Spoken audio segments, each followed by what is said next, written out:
Happy Friday, everybody. James Hancock here. Just got out of a morning showing of A Quiet Place. And while typically I like to take a lot of notes and do a little outline and get prepared before doing a review, I'm so amped up and kind of charged with adrenaline right now, I think I'm just going to wing it and see what happens. But I won't be tackling any spoilers of any kind until I give you fair warning.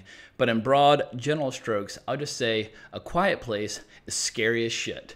Wear a diaper, take your heart medication, do whatever you got to do to get through the screening in one piece. But I feel like I almost just got run over by a bus and got narrowly missed. And now I've kind of walked home in this hushed state of excitement that I'm still alive to tell the tale. I went into this movie a relatively blank slate. I'd seen the trailer, thought it looked pretty interesting, and kind of forgot about it. And then I saw on Rotten Tomatoes that this movie was trending with a really high score. So I figured, hey, might as well check it out. I have nothing else to do this Friday morning. You know, I like John Krasinski. I like Emily Blunt. They're a great Hollywood duo. But I was in no way, shape, or form prepared for just the incredible movie-going experience I had. This is a phenomenon that I've noticed that applies to a lot of different art forms. But sometimes when you give yourself a deliberate handicap or something that you can't do creatively or financially, sometimes it forces filmmakers and artists to respond in really interesting ways. And basically due to the premise of this movie, where you have these horrible creatures rampaging the countryside, killing anything that makes a sound, this is a movie that largely unfolds without dialogue. It is not a silent movie. They communicate with sign language and the occasional whisper, and we get a little bit of music, like when someone puts on headphones. But otherwise, this is a story that is told entirely visually, and I feel like if you were to boil cinema down to its basic raw ingredients and essentials, it is visual storytelling. From 1895, when movies first came into being, up through the late 20s, that was the only tool they had at their disposal. You basically had for 30 years the pioneers telling stories entirely with pictures. And oftentimes you'll hear critics throwing on compliments like, oh, that movie's just pure raw cinema. And depending upon who you talk to, they might have their own definition of what pure raw cinema is all about. But for me, it's all about visual storytelling, the grammar of cinematic storytelling. I absolutely love and adore the written word. I love books. I love a well-written screenplay. But I can't remember the last time I saw a horror movie that so completely 100% relied upon just gorgeous photography, incredible shot composition, and essentially pantomime on the part of the actors in order to communicate insanely overpowering scares. And this movie's got a mix. You got dread, you've got jump scares, you've got lingering horror, you've got exhilaration, you've got excitement. There's a very real chance that I might be overselling this, but I was floored by this and absolutely fascinated. And at one point I was like, I think I'm emotionally just exhausted at this point. I got no more fears to give. And at that point I kind of relaxed and just kind of sat back in my chair. But say for the last like 15 or 20 minutes of the movie, I just surrendered myself to this limp feeling of resignation because I got tired of biting my tongue and I got tired of like throwing my shoulder and neck out of whack by suddenly lurching in my seat. I just kind of relaxed and enjoyed the final act of the movie. But one of the biggest surprises of all is that the movie ends on this insanely cool moment, and then it cuts to directed by John Krasinski.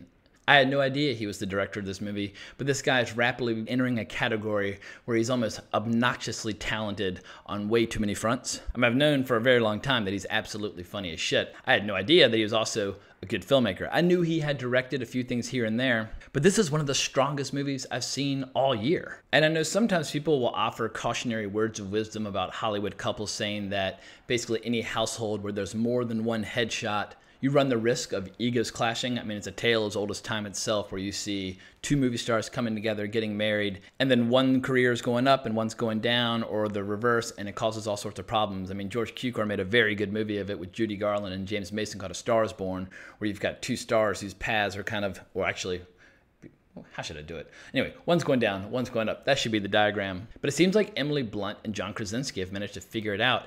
And if they want to keep making movies together on this level, I have a feeling this could be the foundation of a very happy, wholesome relationship that could last for a very long time. At the very least, it'll yield a couple good movies. So I do want to discuss some specifics about the movie, but before I do so, I'll just say, if you are a horror fan, you're going to have a blast. But I think this movie would appeal to just about anybody because it doesn't feel like a horror movie made by horror fans trying to emulate other horror movies. I feel like far too many horror movies fall into that trap where they feel like really diluted, kind of thin echoes of great horror movies of the past. This story felt very fresh, very original, and left enough of the lore behind the story unexplored to the point that it will allow your imagination to fill in some of the gaps, to tell you all you really need to know, that there are monsters who operate on sound. These monsters are blind, and basically if you make any sound whatsoever, they're going to come for you. But I like it when movies have a little bit of mystery, because it's one of the things that makes the first 30-40 minutes of Ridley Scott's Alien so powerful, is that our imagination is allowed to play a role in the story. So, massive thumbs up on the movie. Like I said, be prepared to change your underwear after the movie, but you will walk out of the theater with a big giant smile on your face. So one of the main things I really liked about this movie is that it has a really well-constructed screenplay. It feeds us just enough information to remain somewhat satisfied, but at the same time insanely curious about where these creatures come from and what their possible weaknesses might be. But it also feeds us little details that have massive payoffs emotionally later on in the story. There's nothing more frustrating when a scene seems to appear out of random and have nothing to do with the rest of the story, or when a certain piece of information doesn't pay dividends later in the narrative. And I'm looking here on IMDb. The story is by Brian Woods and Scott Beck, but when it comes to the screenplay, John Krasinski, Scott Beck, and Brian Woods share screenplay credit. The movie opens about 3 months into this crisis, where we see a family with 3 children and the 2 parents gathering supplies in town. And we're seeing newspaper clippings and things like that talking about how it's sound, alerting us to the fact that sound is deadly. And we see them speaking in sign language and making gestures, and they're all walking barefoot. But the sister, played by Millicent Simmons, who actually is deaf in real life, she tries to do something nice for her baby brother who can barely walk or talk, and she gives him a little rocket to keep in secret. And as they're returning to their home, the little boy turns on the rocket, and as the family turns around in horror and tries to save him, within seconds, this horrible lumbering creature comes hauling ass out of the woods, and whoom, the kid is gone. So immediately, the stakes are high, but it also introduces this situation where Millicent Simmons' character, Reagan, she feels incredible guilt, and she also wonders if her parents still love her because of the fact that she basically was responsible for accidentally causing the death of their youngest family member. But the movie also constantly feeds you little pieces of information that give you feelings of dread that build like a crescendo. Like early on, we see that Emily Blunt's character is a little bit pregnant. Like, oh, that's going to be a problem, because in a world where you can't make a sound, a baby crying is going to be a problem. But as we see the time is progressing and we see the calendar getting increasingly close to the due date, we know they basically have a ticking time bomb on their hands, and how are they going to prepare for that? And at one point, Emily Blunt's just doing household chores, and she gets this sack stuck on a little nail in the stairs, and as she pulls the sack free, we're terrified that the sack's going to rip and make a sound. But as she walks out of the room, we see that this little nail is now sticking up just a little bit, and we know at some point in the not so distant future, somebody's going to step on that nail and all fucking hell's going to break loose. And so as the movie progresses, you just have this accumulation of little hand grenades, and you're not quite sure when they're going to go off. But as effective as the horror ingredients might be, the movie is also just a really interesting and at times beautiful tale of survival. The cinematography by Charlotte Bruce Christensen is absolutely stunning. It's got all these incredible lens flares and beautiful shots of nature and the waterfalls, and just seeing the way this family survived. You can tell it's a family of scientists, and they've basically created this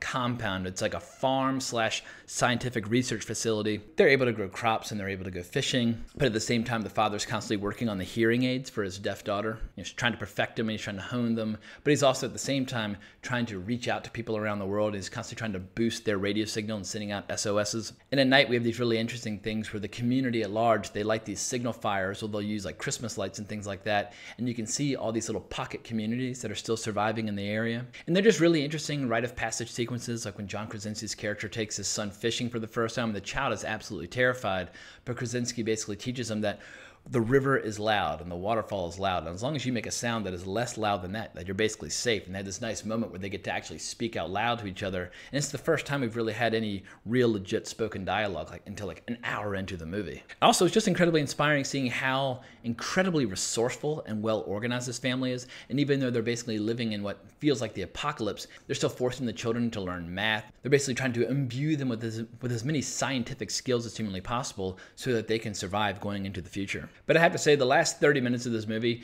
gave me about 7 heart attacks. You know all along that eventually there's going to be a massive confrontation with these 3 creatures, and we know the 3 creatures in the area. We know they're incredibly well armored, that they're basically impregnable. But not only does the baby arrive, but Emily Blunt steps on that fucking nail. She drops something, creates a noise. Suddenly she's in the house going through labor with this horrible creature chasing her around, and she sets off these red lights to let everybody know that there's danger in the area. So meanwhile, you have like her 3 family members trying to find a way to save her without getting themselves killed or her killed. And it's just this insane game of cat and mouse. And every time it looks as if they're going to be safe, something else horrible happens, putting them in even more danger. I mean, there's one particularly terrifying sequence where the children are in a corn silo and they're slowly but surely falling down into the corn and they're running the risk of suffocating. But there's only so much they can do without creating noise and drawing more attention to themselves. But the best payoff of all, by far, is the fact that for a movie that's so focused on the use of sound and the absence of sound, is when they realize that the hearing aid that's been designed for the deaf daughter, if you amp up the signal,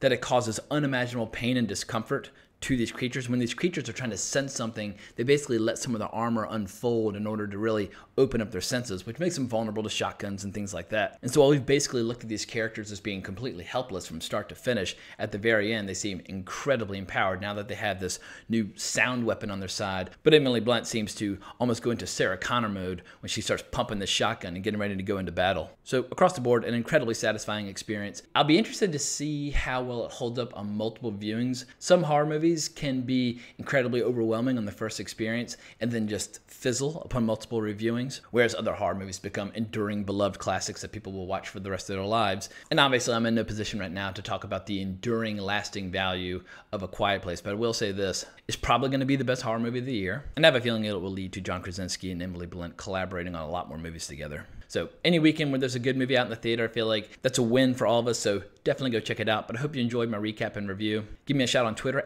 @Colbrax if you want to talk more. Just leave a comment in the comments below. But as always, I greatly appreciate the support for my channel, and I'll talk to y'all soon.